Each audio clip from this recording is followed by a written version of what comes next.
Syed Saeed Uddin degree কলেজের governing বডির সভাপতিকে সংবর্ধনা, কায়েস আহমদ সালমান এর ভিডিও চিত্রে দেখুন বিস্তারিত। আপনারা দেখছেন দৈনিক ক্রাইম সিন। হবিগঞ্জের মাধবপুর উপজেলার ঐতিহ্যবাহী সৈয়দ সাইদ উদ্দিন ডিগ্রি কলেজের গভর্নিং বডির নবনির্বাচিত সভাপতি আলহাজ সৈয়দ মোহাম্মদ ফয়সলকে সংবর্ধনা দেওয়া হয়েছে। রোববার সকালে কলেজে মিলনায়তনে কলেজের শিক্ষক পরিষদের পক্ষ থেকে সংবর্ধনা ও মতবিনিময় সভা অনুষ্ঠিত হয়েছে। কলেজের অধ্যক্ষ মোহাম্মদ জাহির উদ্দিনের সভাপতিত্বে ভাইস প্রিন্সিপাল মোজাম্মেল হক এর পরিচালনায় সভায় অন্যদের মধ্যে উপস্থিত ছিলেন কলেজের অন্যতম পরিচালক সাবেক উপজেলা পরিষদের চেয়ারম্যান আলহাজ সৈয়দ মোহাম্মদ শাহজাহান।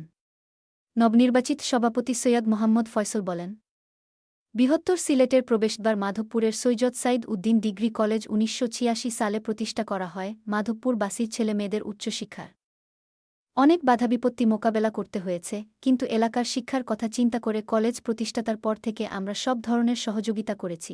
বিগত সরকার আমাদেরকে রাজনৈতিকভাবে দূরে রেখেছিল, তবে মাধবপুরবাসী আমাদের তাদের মণিকোঠায় রেখেছে, তাই শত নির্যাতন অত্যাচার সহ্য করে আমরা মানুষের কল্যাণ করেছি। যারা আমাদের বিরুদ্ধে ষড়যন্ত্র করেছে তারা আজ হারিয়ে গেছে। সাবেক উপজেলা চেয়ারম্যান সৈয়দ মোহাম্মদ শাহজাহান বলেন, এই কলেজের শিক্ষার গুণগত মান উন্নয়নে শিক্ষকদের বিশেষ ভূমিকা রাখতে হবে। দেশের মধ্যে যেন শ্রেষ্ঠ কলেজ হিসেবে স্বীকৃতি লাভ করে সেজন্য ছাত্র, শিক্ষক ও অভিভাবকদের ভূমিকা রাখতে হবে।